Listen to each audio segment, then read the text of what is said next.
Yeah,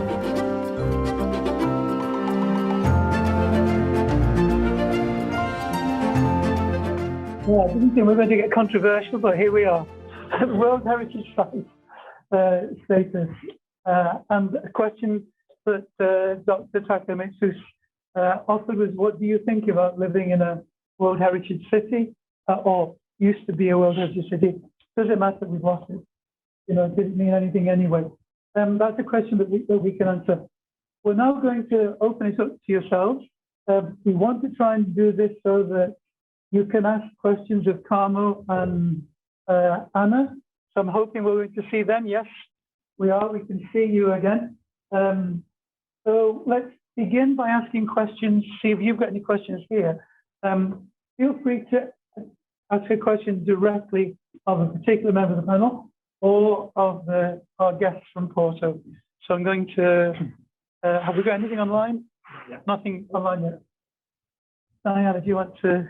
Yeah, I wanted to ask our speakers from Porto if there are actual problems in Porto with residents and Airbnb owners, because that's, I think, the thing that living in the city center for us is a big thing, the short-term accommodation where people don't really respect the residents.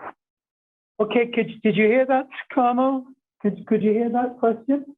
How is Porto coping with the tension between residents and people who use Airbnb living in the same block? Are there any issues between them? Well, yes, I think that we have the same issues that any other touristic place, city, mainly in Europe, that's similar situations to us, that we have historical centers that are always the most looked for places for visitors to be, and there's a tendency for these Airbnb accommodations to install. We have them, yes, and of course we have many voices saying that the people are being expelled from the historical center, but that's exactly what we are addressing with our measures. Our strategy is to bring back people who were at some point of time moved out from the center. Some were many years before the touristic boom, and now there are incentives to bring back those people. As buildings are being rehabilitated, and there are also municipal programs to do that. We expect to reintegrate former inhabitants again. We're in their in this area where they used to live. That's one of the municipality objectives. This also has to do with that regulation that we talked about of incentivizing, having incentives, let's say, for the new accommodations to be installed out of the historical center and out of the other overpopulated in terms of Airbnbs areas. So that's what we're working for. Of course, we haven't yet the ideal situation, but that's why we are studying all these rules to reach our objective of having this harmony between the residents and the visitors and people who are working in the city and students that want to come to the city and have we want them to cohabit pacifically and in a harmonious way.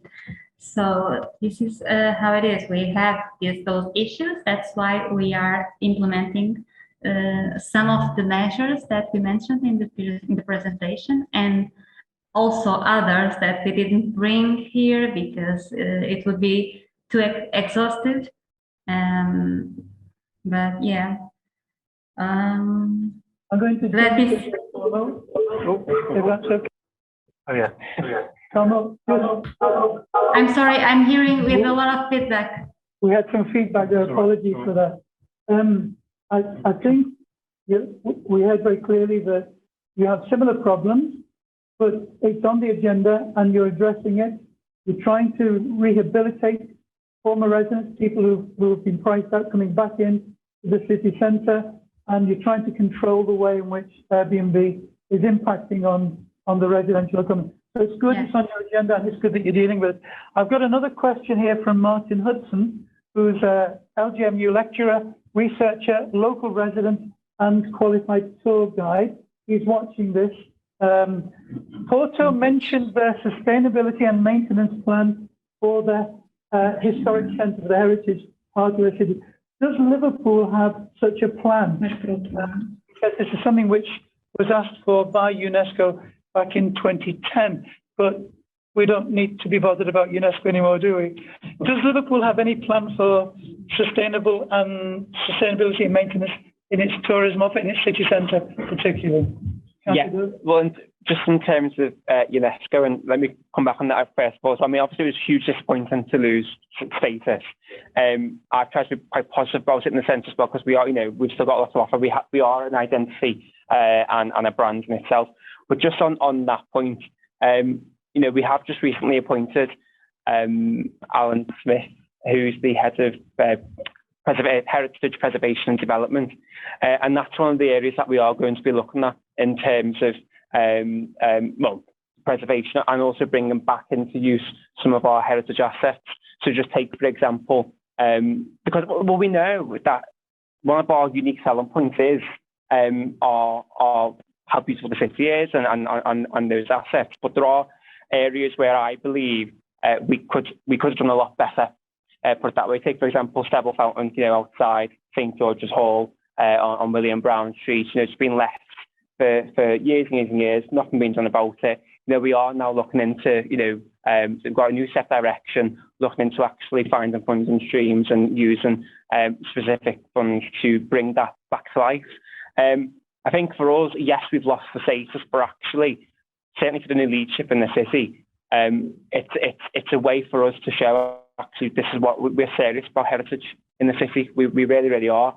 And just because we lost the status does not mean that we'll be working towards, never say never to potentially having some form of status back when we're looking at port and the waterfront, for example, and the maritime heritage. But we want to make sure that we safeguard and preserve what we've got and bring back into use. So we are committed to that 100%. Have we got a plan? Is there a plan in the City Council? One of the things that was impressive was that Porto showed us how they have a plan, they know what it is, and they've got the monitoring systems in place to see how it's all working out. Do we aspire to that even? So the answer is no, we don't. But we are aspiring to that. That's in one of our objectives at the moment. Okay, good. So Martin, who's watching us, I hope that at least answers that question. Anybody else here would like to ask a question? Could you say your name? Yeah, Joe Kegan from Marketing Liverpool. From the presentation, it seems that 2019 saw a great increase in visitor numbers to Porto. Is there one particular thing that you account that massively from 2018 to? Okay, Carmel, would you like to answer that? The question was, we could see on the data you showed us a large increase, certainly in the tourist tax and also in the numbers from 2018 to 2019. Why was there such a big increase in tourism? I'm sorry, I didn't quite catch the question. Could you repeat, please? Why we think there was a large increase in tourist numbers from 2018 to 2019. Do you know why that was the case? Are you assuming that because of the tax values? The tax value is where we saw, yeah. Yes. I cannot explain with exact facts. Well, for one, the 2019 was the whole year, while in 2018 we started in March. And maybe, but I don't know exactly. It's because the establishments started to implement the tax not everyone at the same time. But I really don't have data I don't know for sure what is the reason for that difference. I know that it was the first year, 2018, and I don't know that we have at some point a partnership with Airbnb, and they would collect the tax for us, and maybe that helped to increase the revenue. But once again, I can't answer for sure. Okay, I think it's possible that the tourism tax increased dramatically because it was better collected, not necessarily that there was a large increase in tourists between 2018 and 2019. I know that Martin is trying to ask another question, but it's not. Oh, here we are. A comment on a question from Martin Hudson again. Liverpool appears to be focusing on the hen and stag market. What is it doing to attract the more sustainable group market, for example, coach tours? Laura, do you want to take that one? I think it's unfair to say that Liverpool is focusing on the hen and stag market. However, it is absolutely fair to say that we have seen an increase in the hen and stag market since COVID. So there's some really interesting city centre footfall figures. And the city centre footfall figures show us city centre footfall is at the same level as it was in 2019. Look at that on face value and go, oh, fantastic, that's good then, isn't it? When you break that down and look at it, what it shows is in the mornings, city centre footfall is down by something like 15%. Correct me if you know the figures, Harry. In the middle of the afternoon through to early evening, it's about the same as it was in 2019. But when you look at that nighttime economy, we're seeing up to a 30% increase in city centre footfall after midnight of people in the city centre. And some of that is because we are seeing a massive increase in stag and hen parties. And most of that is because they can't go to Magaluf, right? So the reality is, since COVID, we've got all of those people that have postponed weddings for God knows how many times, can't go on their hen and stag parties abroad because we can't travel in the same way we did and haven't been able to. And so they have been picking Liverpool as a city centre destination for that. And that is something as a Visitor Economy Board we are more than well aware of. And I wouldn't say we are concerned about, but we are certainly monitoring because we are seeing that. And not that that's a concern, it's a concern for me because it doesn't work for my business at all.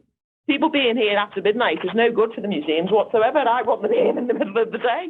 So it is a concern. However, we are also focusing on a lot of other stuff around group travel and things like that. So I'm sure Harry could talk in more detail about, we have now, I think, found a solution to coach parking to be able to get coaches parked up in the city and get that coach market back. It's crucially important to us. The cruise terminal, massively important in terms of bringing people in during the day. I know earlier this year we had a whole issue that cruisers were coming in and no one was allowed off the boat kind of thing, so they could see Liverpool, but they couldn't actually experience Liverpool, and we want them off the boat and here in the city centre. Coaches are actually more important to us. That group travel trade, massively important to the city centre, and it is something we're continuing to work on. And actually, I think we will see a levelling off. I think next year we'll all be able to travel a bit more. We'll see that levelling off and we'll go back to something more like we were experiencing before COVID. I honestly believe that the increase we've seen in, particularly in the nighttime economy, is a split. And actually, for my colleagues who run businesses in the nighttime economy, they needed that blip. They've just had the worst 18 months of their lives. They've been shut for so long. If they're having a great summer, then to be honest, they need that. So I think we have to ride that out, and I think it will rebalance. I mean, Harry, you may think differently. Yeah, no, I mean, actually, no, completely agree. And just to, I mean, everything Laura said, only to add as well that actually it's a testament to the work of that the sector's put into this, and also the likes of Marks and Liverpool, who have, really promoted the city as a place to visit in the UK. We've just come third in a poll behind London and Edinburgh, two capitals. So we are known now as a good destination city within the UK in our own right. I think that's really important. They absolutely, the nighttime economy needed that boost. It's not fair to say that we're just focusing on that. But I think it's a testament to the effort going into that, because we did need more domestic visitors, and we've seen that actually we've led the way across the UK. Just on coaches and crews, it's interesting actually in the context of sustainability at the same time, because obviously, as many people know, we're going through a whole sort of city centre connectivity scheme and etc., and that's made it more difficult for coaches. If we're talking and residents as well, and residents as well. Good point. Yeah, and people that work there. But looking forward to the future, what sort of city do you want to see? We're talking about Liverpool without walls, for example, and pedestrianisation of the city, making it more friendly for visitors and for residents and etc. But we are working on a solution for the coach parking. That's been the issue in terms of overnight stay. I can't release too much because there's still a number of options, but we are working towards that because it is important for our local economy. And just on cruise, very quickly as well. Actually, cruise is a real highlight for us, and obviously it's a link with Porto at the same time. We're actually ready for a second play, I've lost the word, a second docking terminal. No, not terminal, but second docking for two ships, because actually next year we are almost fully booked already. So it's absolutely fantastic what the team's been able to do at Cruise Liverpool, and it's a really exciting trade for us. Again, in the context of sustainability, though, we know the sector's working really hard with regards to their own emissions, because we do know there are issues in the cruise industry alongside that. But the cruise terminal, new cruise terminal, which we still looking at and we're potentially going to review as well, because we want to make sure that we're including, for example, some sustainable measures in there, plug-in opportunities for ships that dock as well, to make sure that they tear their engines off, basically. So yeah, a number of things in there, but they are two crucial industries for us. Great. Thank you very much. Great comments there. I think as a waterfront resident myself, congratulate the council on the coach park at Riverside Drive, but complain that nobody monitors it, because today when I'm heading home down Sefton Street, coaches parked on Sefton Street, standing right out where there's a car space, but the coach comes right out here. 4 coaches all in a line, just yards away from the coach, and no one's there to say, you shouldn't be parking here. You should be parking just a few yards further away. So we need to do some work on that. But having the coach park there is fantastic. And I think you're right to highlight the problem with emissions from cruise ships. It's one of the biggest problems that we've got. And I think Liverpool needs to aspire, not just to saying that they need to get their act together, but we need to be demanding it and offering the sustainable alternative to make ourselves that kind of. I think I probably connect with Dr. Takamitsu a moment. I think there is a heritage tourist group that look for World Heritage Sites and value that connection. But I think there's also a growing green and environmental tourist group. And it's interesting that Porto puts their parks and green spaces and links people to them when they come to the site. So there's a lot we could do there. We've got a great offer when it comes to green spaces and ecology. But okay, and any other questions from our audience? Yeah, just your name, please.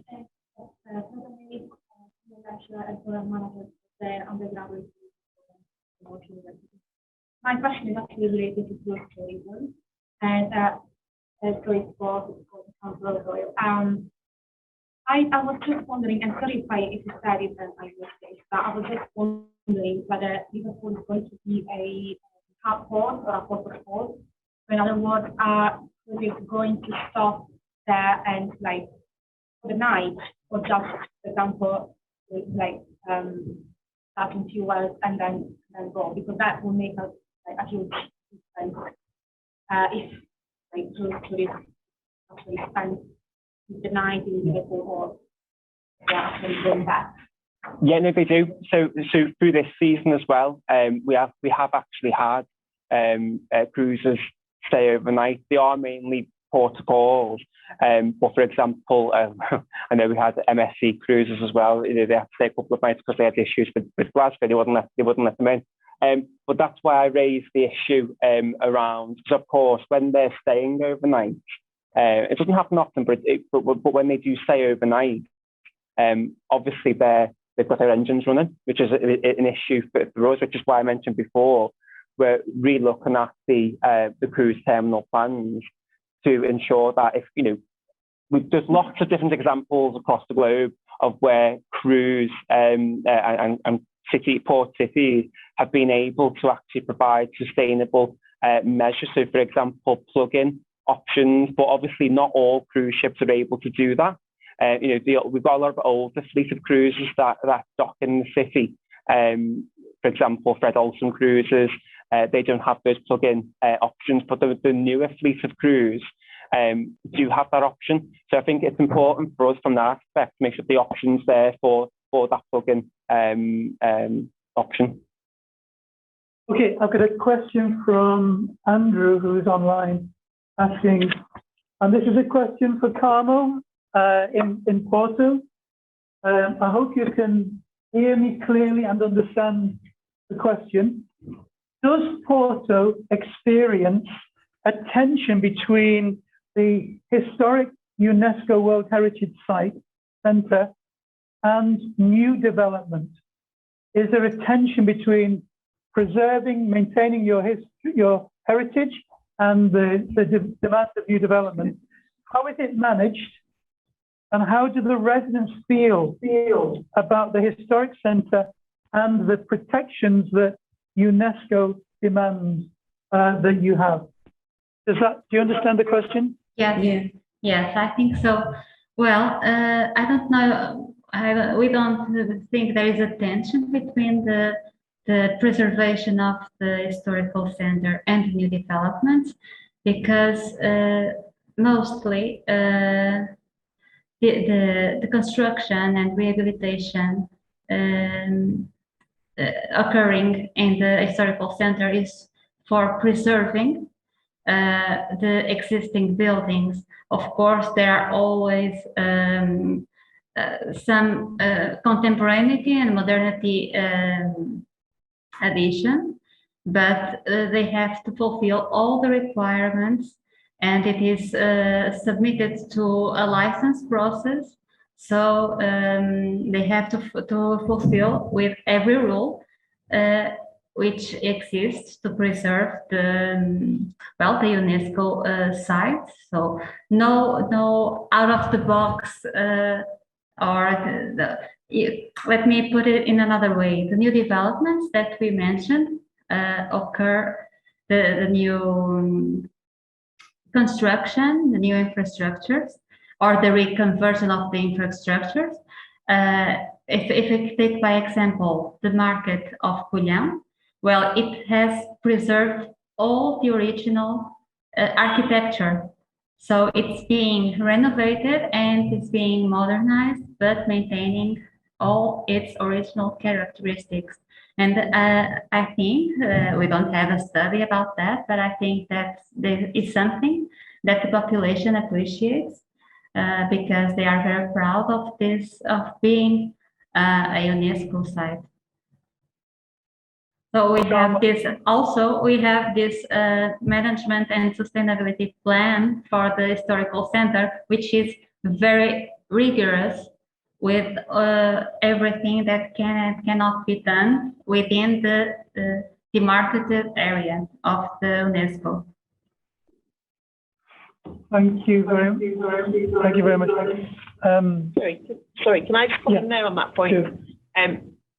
So I've been very vocal about the UNESCO removing of the UNESCO status bit, and to be really clear, I live and work in a world-class heritage city. with or without the status. That is absolutely my view on that. But I think UNESCO, for me, there was numerous reasons why UNESCO removed the status that they stated. And just to pick on two of them, one of which I think they're right about and one of which I think they're really wrong about. And I think they would say there doesn't need to be a tension between protection of your heritage and development. Two of their issues, and they've had many, but two of their issues were, the first, the infilling of docks. Okay, so they have this huge issue about the infilling of docks, particularly on Bramley Moor. And I disagree with them on this point. If we didn't infill our docks in Liverpool, we wouldn't have the three graces. No. At which point does that not become part of our identity and part of what we do as a city? I think that is part of our heritage. We have infilled our docks. We wouldn't have Liverpool 1 and we wouldn't have the three graces. So I think to suggest that the infilling of the docks by itself is detrimental to our heritage is incorrect. Where I do agree with them, though, is on poor quality design and development. And they're absolutely right. In the last 10 years, I cannot think of a quality development within the city, within the World Heritage status. And I can say that with confidence because the Museum of Liverpool is more than 10 years old. And I do consider that to be a world quality development. And I would say the Everyman and Playhouse, a really great quality development of a heritage building, were both more than 10 years old. There hasn't been, in my opinion, any quality development in the World Heritage status. So I can see why they had a concern, because in fairness, they were looking and going, everything you've done in the last 10 years ain't much good. So I agree with them on that point. I disagree with them on the infilling docks point, and I disagree with them ultimately on the removal of status. I think it was incorrect, but I think they would state that you can protect your heritage and develop your cities. They do, and those of you who are engaged supporters will know that we held two seminar series in 2017 and 2018. 2017, looking at the concept of the World Heritage Site status, and that was stunning for me, very moving. And the following year, we brought three cities, all ports, looking at how they develop and work with their heritage at the same time for UNESCO cities. So yeah, we've done a lot of work on it. Yeah, quick question. Could the last question? Anyone else wants to take that? No. Can you tell us your name? Yeah, Aggelos Panagiotou. I am a resident of the Waterfront and a senior lecturer at HIU in tourism as well. In relation to in general developing cities, etc., what we've got is a focus on one beach, which is business investment districts, and two, tourism, and that brings in money. And that's fair. In the case of Porto, what we heard was that there is an effort now to rehouse inhabitants back to where they used to be, while at the same time spreading out tourism to new areas. And what my question is, are we now monitoring these areas so that to avoid touristification, pushing away these residents from us? And what's Liverpool's take on this? I think that's a good one. It's a very good question. Actually, I don't think I'm going to be able to provide you with a fantastic answer, but what we do know is in terms of new development as well and something that's happened in the city over the years, we do the types and the makeup of development. And for example, actually our biggest issue at the moment that we get hammered on all the time, which I don't fully agree with all the time, is that we have too much student accommodation in the city centre. Actually, that's more of an issue that is raised than what it would be. They are our residents at the end of the day. So actually, I personally don't believe, and I say this partly educated with some things I've looked into, we have that much of a say. We don't have that much of an issue as Porto doesn't in that sense, because we do have such a large student population in particular as well. But that is monitored. That is monitored because that's something that we're doing with alongside our colleagues in planning. So it's at the moment it's not too much of a concern for us. It's more of a concern for our residents that they think there's too much student accommodation, to be honest with you. And so that's another big issue. And we're not going to classify students as visitors or tourists. They're residents. They are residents. I want to try and draw this to a conclusion. One of the things that I think Engage is hoping, as a resident organisation, is that we're starting a discussion and a debate in the city, and we'd like to work out how it's going to be possible going forward that we can do what Porto is doing, and that is involving residents in the whole discussion and debate around tourism, so that at the moment we're not included at all. We're actively excluded from the whole debate and discussion. There isn't a forum in which we can have that debate. We want to try and reach an understanding of what Liverpool is as a tourist destination, and we think we're part of it. We're not part of the problem. We'd like to be part of the solution to the initial question around over-tourism. We don't want to get there. We want to look at how we can grow tourism, but how we can grow it sustainably and taking residents with us. So I want to just say a very special thank you to a couple of people. First of all, to Chris Brown. I hope Chris Adderley will be kind enough to pass it on. Chris Brown from Marketing Liverpool graciously partnered with Engage in programming the series. And Dr. Hazel Andrews, of course, I've already spoken about, for working so hard to find a home for us for the last two seminars in our series. And if you could say thank you to Declan McGurk, who's been absolutely wonderful. Declan's a technician for this building, and he's been exceptional. Such a generous, gentle, open, good man. So he really does the university proud. I want to thank particularly, and I can't see them anymore, but Anna and Carmel, I hope you're still there. Yes. I hope you can hear me. And thank you to you also for having shared what you have with us. And I'm certain that you will get some visitors, me included, going to Porto to see what's there. But I want to say to you, we would love to host you in Liverpool. And if you come to Liverpool, I guarantee you'll get a very special entry into the National Museum of Liverpool. Thank you so much. Thank you. Royalty. And as being British citizens, we know how to treat royalty. So can we give Anna and Karma a very special round of applause? Thank you. Thank you. Thank you very much for hearing us. Yes. Obviously, I want to thank our local panel here, who very generously have given up their time. Councillor Harry Doyle, Laura Pye, and Dr. Takemitsu Chimura. Big round of applause for their contribution. And also I want to thank the engaged board members, all of whom are here, except one of our members who's not well, who's got COVID, despite being double jabbed. So it's worrying. I want to thank Zarino, who's been hiding behind the screens here, who's been exceptional in putting this together. The IT requirements for tonight were not easy. It wasn't just a matter of sitting in front of your screen with Zoom.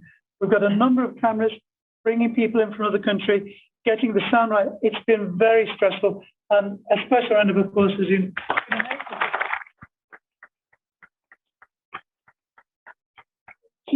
No further thank yous, but two very special things.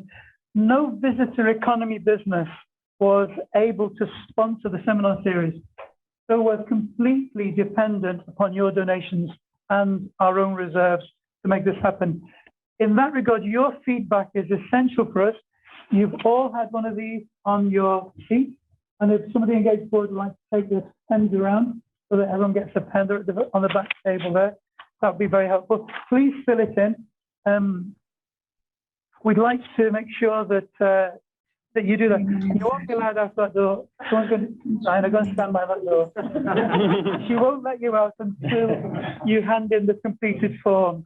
So very important. And if you're watching online, you will already, we hope, or very soon be sent a digital form that we'd like you to fill in and return to us as well. It's really important for us that we have your feedback. In 2 weeks' time, we will be here again in this room, in this location, for Destination Copenhagen. The story you will hear, I guarantee, will amaze and inspire you as we discover how another city is working very closely with its residents in the delivery of their visitor economy.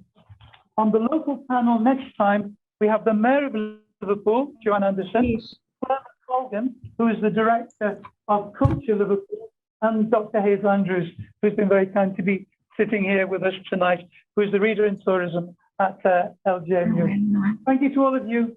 We couldn't have done it without you. Thank you to everyone who's been watching us, and give yourselves a big round of applause. Thank you.